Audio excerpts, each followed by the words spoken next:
Chairman of the Federal Reserve, Ben Bernanke, came out this morning and delivered his comments and thoughts about from the Fed meeting, what the Board of Governors has decided that they're going to do or is leaning toward doing. And some of it's cryptic, some of it's pretty explicit, some of it even seems like it might be a swipe at the Republicans, although there was plenty of fodder for all sides. But let's get an actual economist and an informed opinion on this. Professor Richard Wolff, visiting professor at the Graduate Program for International Affairs at the New School, University of New York, professor of economics emeritus at the University of Massachusetts, Amherst, the author of numerous books, including the brilliant Capitalism Hits the Fan, the Global Economic Meltdown and What to Do About It. His website, rdwolff, that's with 2Fs.com. And Professor Wolff, welcome back to the program. Thank you very much for inviting me. What are your thoughts on what Chairman Bernanke said this morning, and what does it mean for the future of, in particular, over the next year or so, as the Republicans are trying to crash the economy going into the elections, and then, in the longer term? Well, I'm afraid that what Chairman Bernanke said was a great deal of very little. He repeated most of the kinds of things he's been saying for quite a while. The markets reacted positively, apparently because they took, and this is a stretch, his refusal to do anything, basically, to improve the economic situation as a sign that it wasn't as terrible as some had thought it might be. The truth of the matter is that early in his speech, Bernanke said, in an unusual admission that everybody knows already, that the economic recovery we've had has been no recovery at all. He stated flatly, so everyone knows it, that we still have not recovered the level of production, of output of goods and services in the United States to the level it was before this crisis hit.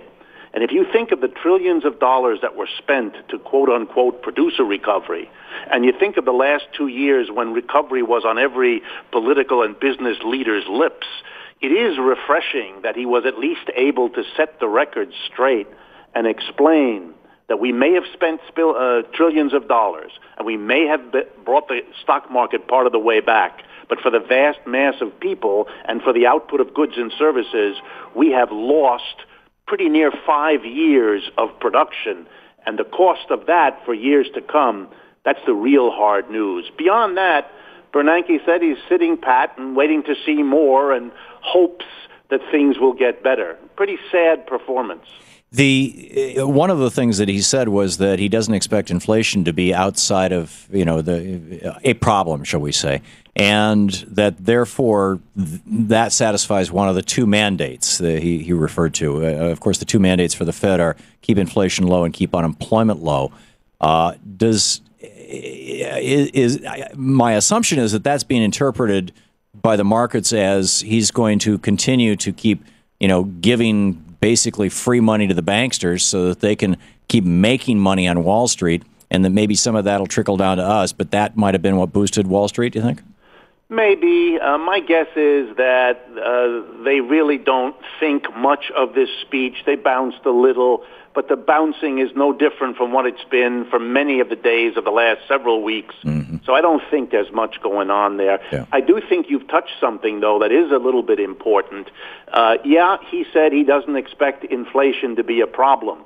But for the first time in many years, 3 of the members of the Federal Reserve's Board of Governors disagreed with him, and they've been doing it publicly because they are fearful that the enormous increase in the quantity of money that has been thrown at banks, insurance companies, large corporations, and so on, does pose a threat of a rise in inflation, which would drive up interest rates.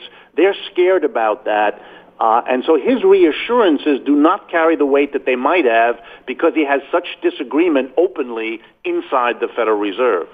Would a cynical interpretation of what's going on right now, that basically the Fed is going to use the only tool that it has, I guess, is low interest rates and buying bonds, flooding the market with money or flooding the world with money, that they're going to continue to do that at least through 2013, code for at least until the next election.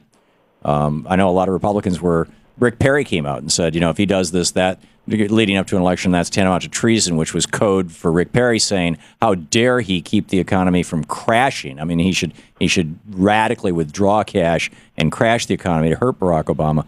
You know, is he walking a non-political line, or is he? Your thoughts on that in general?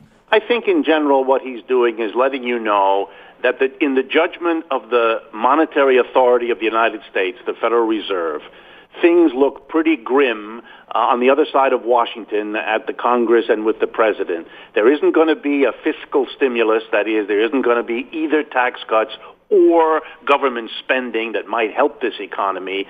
Mr. Bernanke repeatedly points the finger at the need for such a fiscal policy, but clearly doesn't believe it's coming. And so, as you say correctly, he has very little choice other than to keep interest rates low, provide cheap money to the banks, and then hope that the benefit to banks and the stock market where banks play will trickle down. And I'd like to underscore the importance of that phrase. Trickle-down economics has been the name given, starting back in the 30s, for an economic policy that focuses on the people at the top. Help them, give them money, give them cheap money, give them stimulus, give them TARP, give them all the programs, and then the benefits will trickle down to everybody else. Well, we've had that now for about 4 years, and the trickle-down has yet to appear. Fun was made of that in the 1930s as a silly idea that's really a smokescreen for helping the people at the top. We now have concrete evidence for 4 years, so it's a little sad to see that if the fiscal system is gridlocked and the monetary system is run by Mr. Bernanke, it's going to continue with a trickle-down approach, even though he admits at the beginning of his speech today that the past 4 years have not produced the recovery that they had hoped for. In his speech, he says, our K-12 education system, despite its considerable strengths, poorly serves a substantial portion of our population. The cost of health care in the U.S. is the highest in the world, without fully commensurate results in terms of health outcomes, the quality of economic policy making. He says this is going to, long-term, he calls for an increased public investment, encouraging R&D. At the very end, he says the country will be well served by a better process for making fiscal decisions. The negotiations that took place over the summer disrupted financial markets and probably the economy as well. Isn't he basically calling out the Republicans in Congress?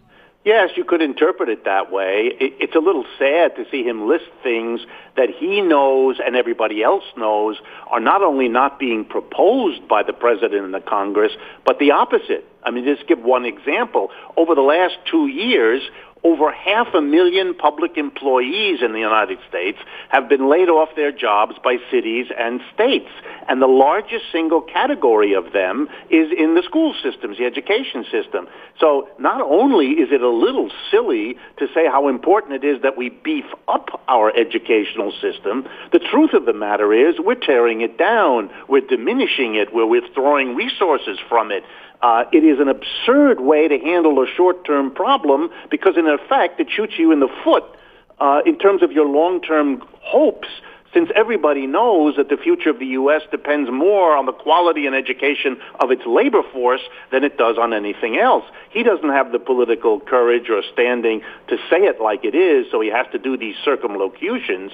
But yes, you can see that he wishes there would be more stimulus coming from the fiscal side, and that puts more heat on the Republicans than on the Democrats. But they will, in their usual way, ignore what he has said now, much as they have in the past. Mm-hmm. And he also called for a balanced budget, and so they will go off on that. Absolutely. Professor Richard Wolff, thank you so much for being with us today, sir. My pleasure. I hope to talk to you again soon. Thank you. It's always an honor to have you with us.